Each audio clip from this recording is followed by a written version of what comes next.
뉴저지주 상원에서 주 경찰의 무력 사용을 최소 2년마다 검토해야 한다는 내용의 법안이 통과됐습니다. 미국 국방장관 로이드 오스틴은 북한이 러시아에 군 병력을 파견한 증거가 있다고 밝혔습니다. 한인 청년이 결함이 있는 전동 스쿠터를 빌려 탔다가 불의의 사고로 사망하는 사건이 발생했습니다. 한인 사회보장국 공무원 김모 씨가 수혜자에게 성매매를 강요하다 체포됐습니다. 퀸즈 아스토리아에서 자전거를 타고 가던 여성이 절도 사건을 벌이고 도주하던 차량에 치여 숨지는 사고가 발생했습니다. 뉴욕 매그놀리아 베이커리가 마리화나 디저트 전문 업체와 협업해 마리화나 첨가 디저트 판매에 나섭니다. 매사추세츠 경찰이 신고를 받고 현장에 출동했다가 용의자에 의해 경찰관들이 안전을 위협받는 일이 발생했습니다. 대선을 앞두고 사전투표가 역대 최고 수준을 기록하고 있는 것으로 나타났습니다. 최근 미국의 레스토랑에서 고추장을 이용한 맵고 달달한 맛의 메뉴가 큰 인기를 끌고 있다고 전해졌습니다. 미국 교통부는 장애인 승객을 부당하게 대우한 혐의로 아메리칸 항공사에 $5천만 벌금을 부과했습니다. 미국 여자 프로농구를 역사상 처음 제패한 뉴욕 리버티의 우승 축하 퍼레이드가 내일 맨해튼에서 개최됩니다.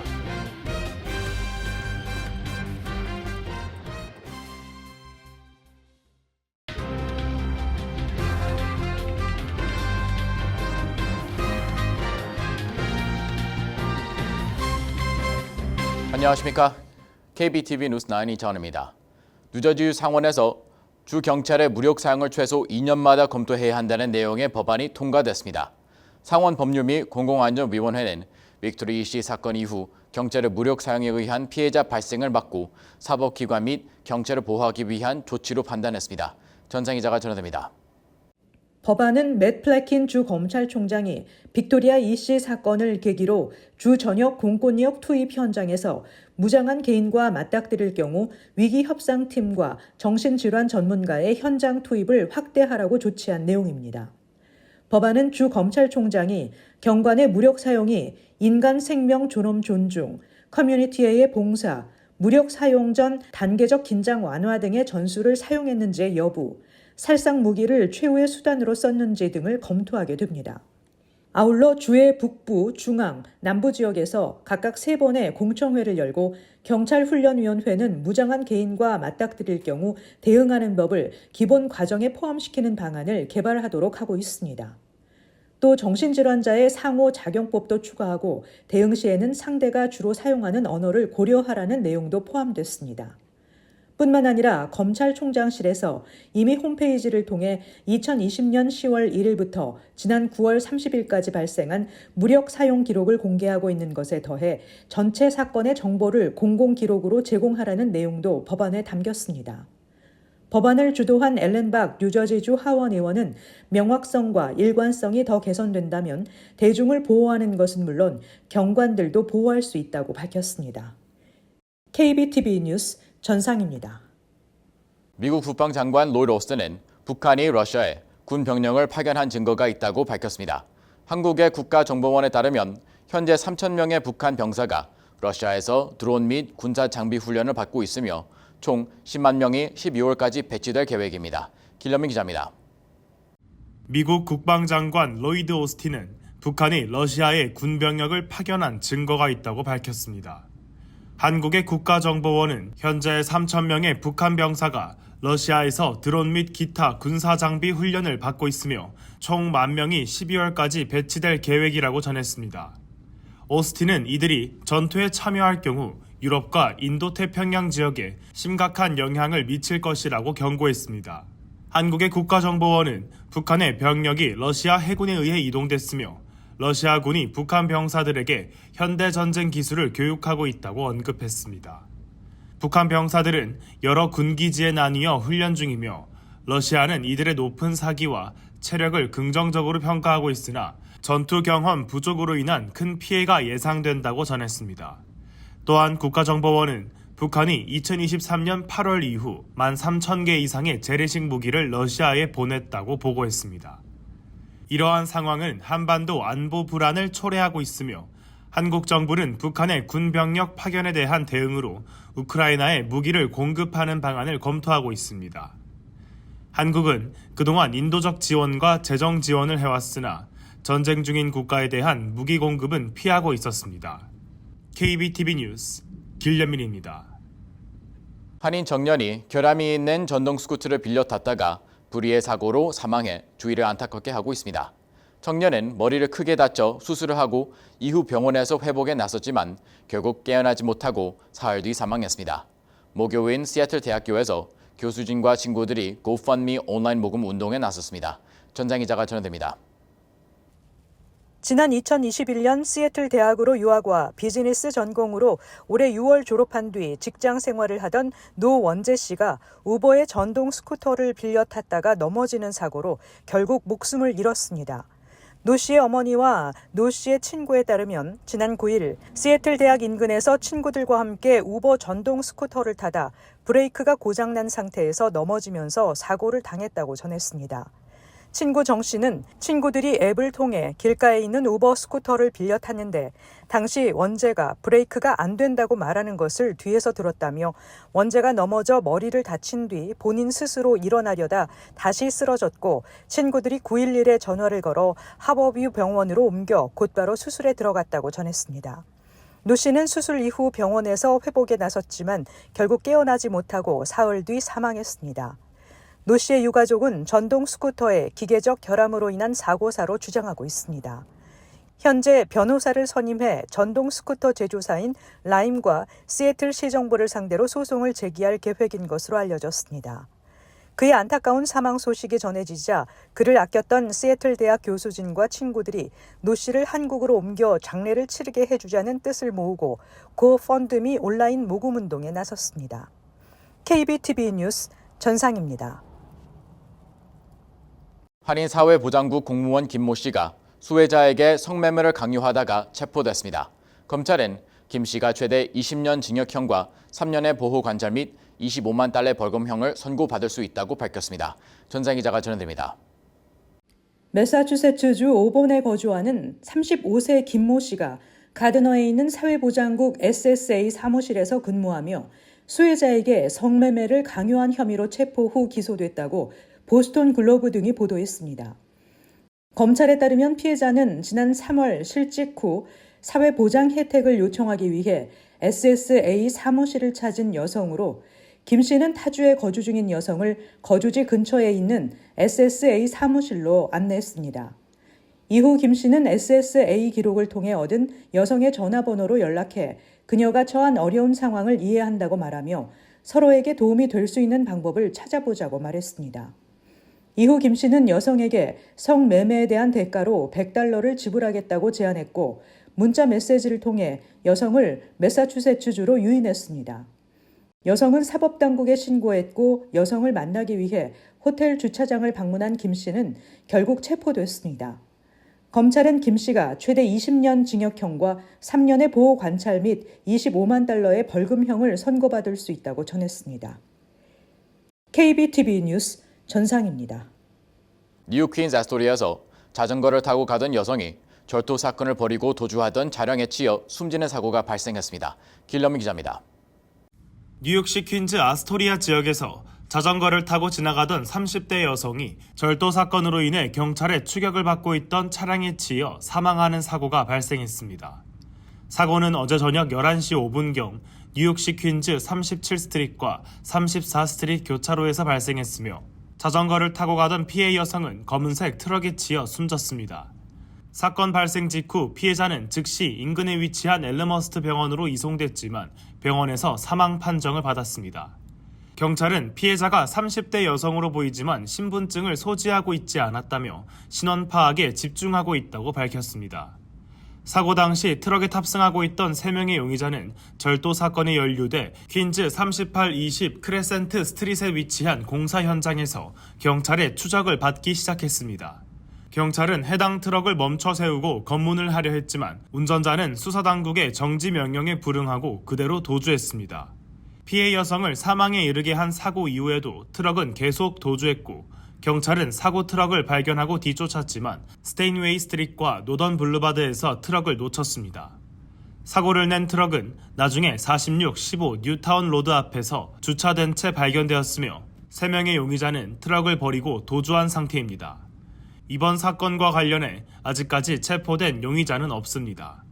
주민들은 조용한 동네에서 경찰과 트럭이 추격전을 벌이고 그 과정에서 선량한 시민이 치여 사망했다는 것은 너무 끔찍하다는 반응입니다.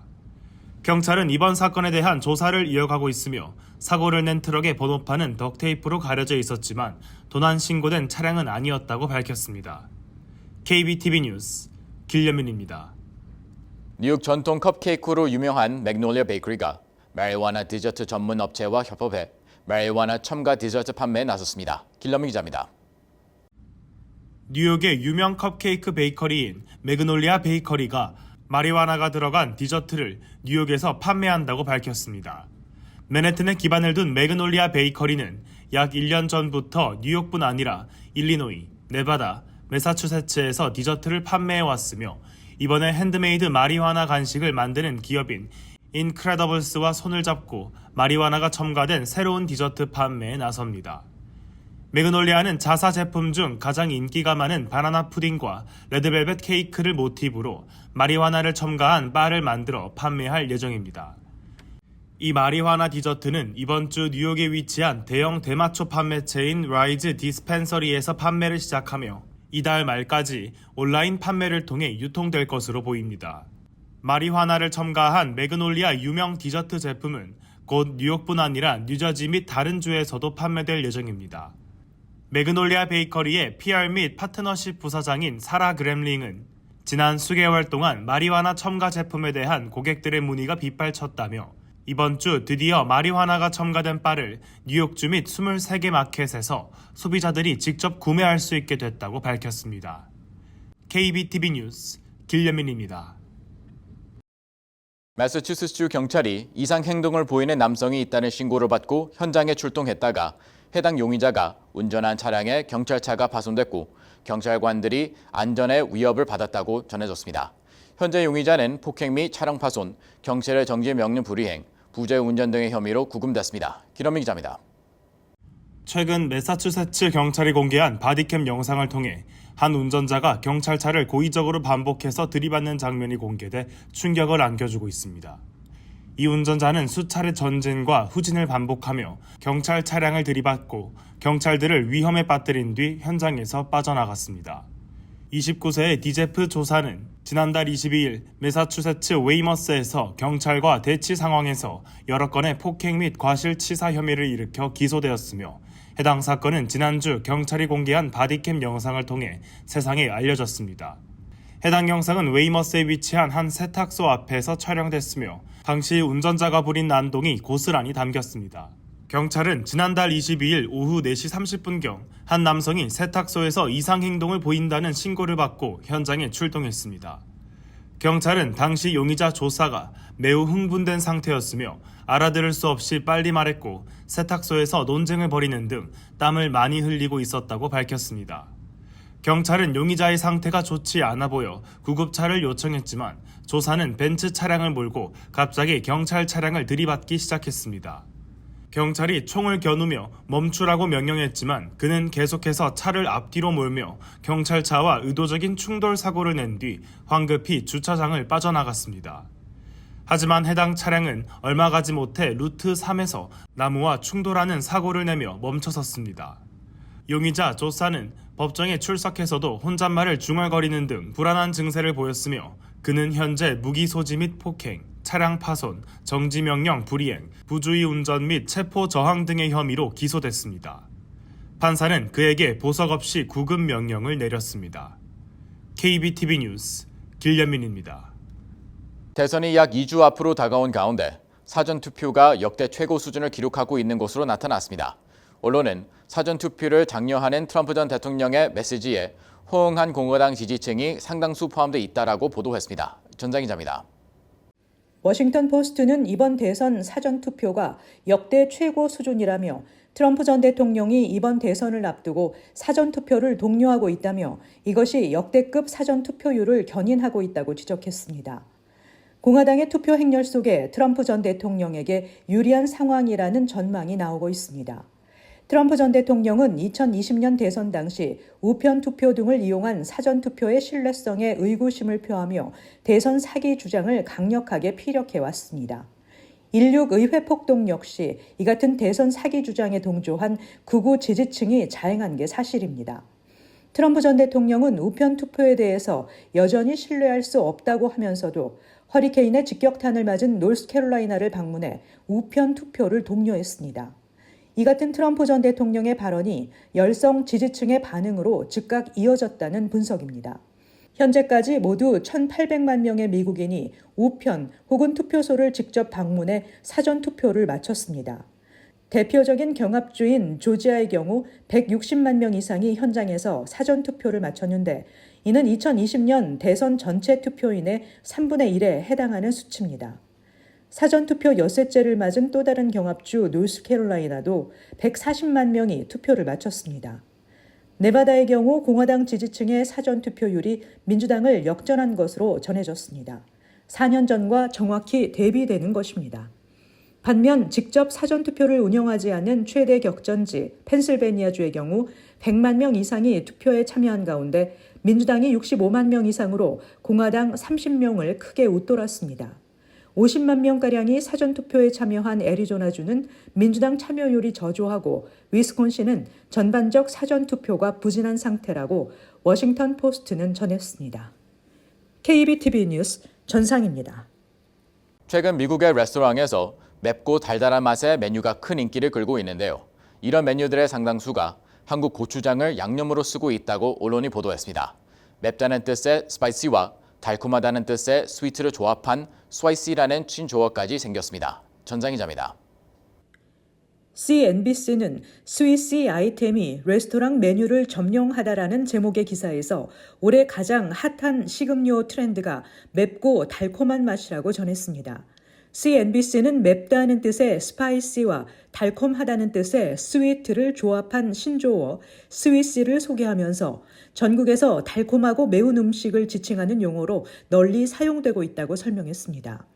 그러면서 최근 식당에서 인기 있는 메뉴들은 주로 과일 맛과 다양한 고춧가루를 함께 사용하거나 한국의 인기 조미료인 고추장과 매운 꿀 같은 소스를 사용했다고 전했습니다. 그 대표적 사례가 유명 버거 프랜차이즈 쉐익쉑의 한국식 프라이드 치킨 샌드위치와 스타벅스의 매콤한 레모네이드 리프레셔입니다.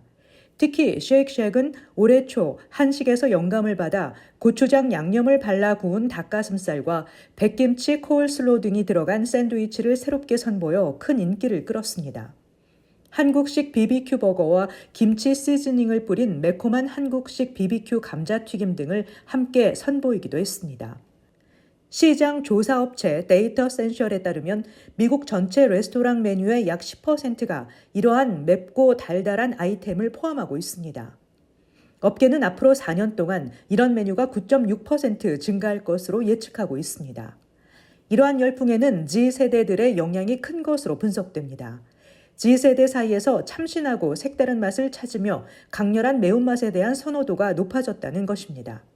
CNBC는 매콤달콤 트렌드는 적어도 한동안 지속될 가능성이 크다고 전망했습니다. KBTV 뉴스 전상입니다. 오늘 미국 교통부는 장애인 승객을 부당하게 대우한 혐의로 아메리칸 항공사에 5천만 달러의 벌금을 부과했습니다.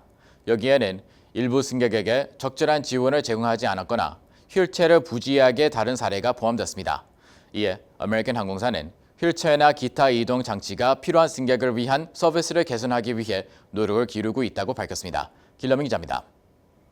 오늘 미국 교통부는 장애인 승객들을 부당하게 대우한 혐의로 아메리칸 항공사에 5천만 달러의 벌금을 부과한다고 발표했습니다. 피트 부티지지 교통부 장관은 이 항공사는 2019년부터 2023년까지 여러 차례 승객들에게 신체적 도움 서비스를 제공하지 못했고 이로 인해 때때로 부상이 발생하기도 했다고 말했습니다. 또한 신속하게 휠체어 서비스를 제공하지 못했으며 수천 대의 승객 휠체어를 손상시켰다고 그는 덧붙였습니다. 아메리칸 항공은 오늘 성명을 통해 교통부와 합의를 이뤘으며 휠체어나 기타 이동장치가 필요한 승객들을 위한 서비스를 개선하기 위한 노력을 기울이고 있다고 밝혔습니다. 항공사는 2022년 이후 손상된 휠체어와 스쿠터 비율이 20% 감소했다고 말했습니다. 또한 서비스, 인프라, 교육 및 신기술에 1억 7,500만 달러 이상을 투자했다며 서비스를 향상시키기 위한 노력을 강조했습니다. 피트 부티지지 장관은 다른 항공사들에 대한 조사도 진행 중이지만 아메리칸 항공이 가장 심각한 위반자 중 하나로 보인다고 언급했습니다. 교통부 관계자는 해당 기관이 조사한 2019년부터 2023년까지의 기간 동안 아메리칸 항공에 매년 보고된 잘못된 처리 건수가 두 번째로 많았다고 밝혔습니다. KBTV 뉴스 길려민입니다. 미국 여자 프로농구를 역사상 처음 재패한 뉴욕 리버티의 우승 축하 프레이드가 내일 맨해튼에서 개최됩니다. 역사적인 프레이드 재개에 뉴욕 시민들의 기대감이 증폭됐습니다. 길려민 기자가 전해드립니다. 뉴욕 리버티 선수단은 내일 오전 10시부터 뉴욕 선더 배터리파크에서 시작해 브로드웨이를 따라 티커 테이프 퍼레이드를 개최합니다. 맨해튼의 중심에서 대규모의 색종이와 긴 테이프를 뿌리는 퍼레이드 전통인 티커 테이프는 1886년 자유의 여신상 건립을 계기로 시작돼 역사적인 사건을 기념하고 축하하기 위한 이벤트로 종종 진행됐습니다. 뉴욕시에서 주관한 스포츠팀 퍼레이드는 1984년 LA 올림픽 메달리스트들과 2009년 메이저리그 뉴욕 양키스, 2012년 슈퍼볼 우승팀 뉴욕 자이언츠가 그 영광을 누렸습니다. 뉴욕 리버티가 창단 후 처음으로 WNBA를 재패하면서 뉴욕시가 주최해주는 역사적인 퍼레이드가 오랜만에 찾아와 뉴욕 시민들의 기대감이 증폭됐습니다. 퍼레이드로 인해 맨해튼 브로드웨이 도로, 브루클린 브리지 센터 스트리트 출구는 내일 오전 6시부터 퍼레이드 진행 동안 통제한다고 전했습니다. 또한 몇몇 지하철 노선이 변경되거나 운행을 일시 중단할 것이라고 전했습니다. 한편 퍼레이드 이후에도 맨해튼 시청에서도 우승 시상식이 진행됩니다.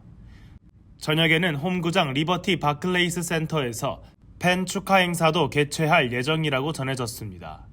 KBTV 뉴스 길려민입니다. MTA가 1950년대 이후 처음으로 퀸즈 버스 노선 재설계에 나섰지만 한인 밀집 지역인 플러싱, 베이사이드 주민들이 내놓은 애로사항은 반영되지 않는 것으로 나타났습니다. 이에 따라 내년 중반 시작되는 개편 작업 이후에도 한인 밀집 지역의 대중교통 사각지대, 교통 혼잡 문제는 개선되지 않을 것으로 보이며 오히려 버스 노선을 줄이거나 바꾸면서 이용자들의 불편이 커질 것으로 보입니다. 이 외에도 지역 주민과 정치인들은 메인스트리트역 일대 버스 병목 현상과 교통체증 문제도 함께 다뤄야 한다고 요구했지만 MTA는 개편안에서 이 문제는 빼놨습니다. 맥도날드 햄버거가 이콜라이 대장균에 오염되면서 이를 섭취한 소비자들 중 1명이 사망하고 50여 명이 발병한 것으로 확인돼 연방보건당국이 긴급 조사에 착수했습니다. CDC는 오리건주 등 10개 주에서 맥도날드 쿼터 파운드 햄버거로 인한 이콜라이균 감염 발병 사례가 50여 건 확인됐고 이 중 노인 1명이 사망했다고 밝혔습니다. 이번 환자 중에는 일명 햄버거병이라고 불리우는 용혈성 요독 증후군에 걸린 어린이도 있는 것으로 전해졌습니다. 맥도날드 측은 식품 공급업체에서 공급받은 채 썰은 양파가 오염된 것으로 보인다며 쿼터 파운드에 들어가는 기존 패티와 양파 사용을 중단하고 일부 주에서는 쿼터 파운드 판매를 중지했다고 밝혔습니다. 뉴욕주 공공서비스위원회가 추산 발표한 자료에 따르면 올해 난방 시즌에 뉴욕 주민은 매월 약 $202 수준을 지불할 것으로 예상됐습니다. 이는 지난해 같은 기간에 비해 약 11% 오른 수준입니다. 전기요금의 경우 한 달 평균 600kW를 사용하는 경우 월 전기요금이 약 $58로 예상됐습니다. 전년 같은 기간에 비해 2% 줄어든 것입니다. 국립해양대기청은 올겨울 미 북동부 지역은 평년보다 따뜻한 기온과 평균 이상의 강수량을 기록할 것으로 예고했습니다. 뉴욕 뉴저지 본선거가 약 2주 앞으로 다가왔습니다. 뉴욕에서는 이번 선거를 통해 연방 상하원의원, 주 상하원의원 등을 선출하며 뉴저지에서는 연방 상하원의원과 시의원 등을 선출합니다. 본선거 참여를 위한 신규 유권자 등록은 뉴저지주의 경우 지난주 마감됐고 뉴욕주는 오는 26일 마감됩니다. 부재자, 우편 투표 신청 마감일은 뉴욕의 경우 26일이며 뉴저지는 29일입니다. 선거관리위원회 사무실에 직접 방문할 경우 11월 4일까지 우편, 부재자 투표 신청을 할 수 있습니다. 조기 투표는 뉴욕과 뉴저지 모두 오는 26일부터 다음 달 3일까지 9일 동안 진행됩니다. 타겟이 음식과 음료, 생활 필수품, 할러데이 상품 등 다양한 소비자 품목 2,000개 이상의 가격을 내릴 계획이라고 밝혔습니다. 가격 인하 대상 제품들은 최대 20%의 내림폭을 보이는 것으로 나타났습니다. 크리스코 식용유 40온스가 기존 $5 29센트에서 $4 79센트로, 커피메이트 크리머 32온스 제품은 $5 29센트에서 $4 99센트로 저렴해집니다. 일부 의약품과 장난감도 가격이 인하됩니다. 타겟은 지난 5월 소비자들이 자주 구매하는 품목 5,000개 가격을 인하한 바 있습니다. 이번 발표로 올해 가격이 내리게 되는 항목은 모두 8,000개로 늘어납니다. 추가로 업체는 연말까지 총 10,000개에 가까운 상품을 인하할 것이라고 덧붙였습니다. 잠시 후 커뮤니티 브리핑을 전해드립니다.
이어서 환율과 증시 전해드립니다.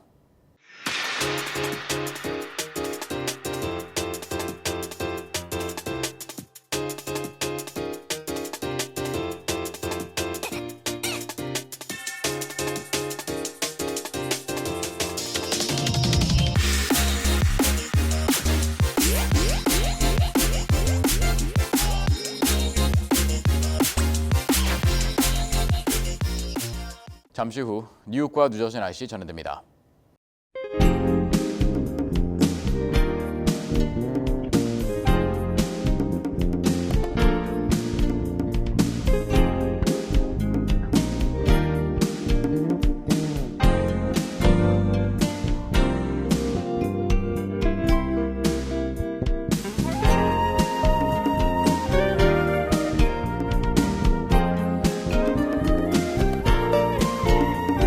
KBTV 뉴스9 마칩니다. 오늘도 시청해주셔서 감사합니다. 편안한 밤 보내시기 바랍니다.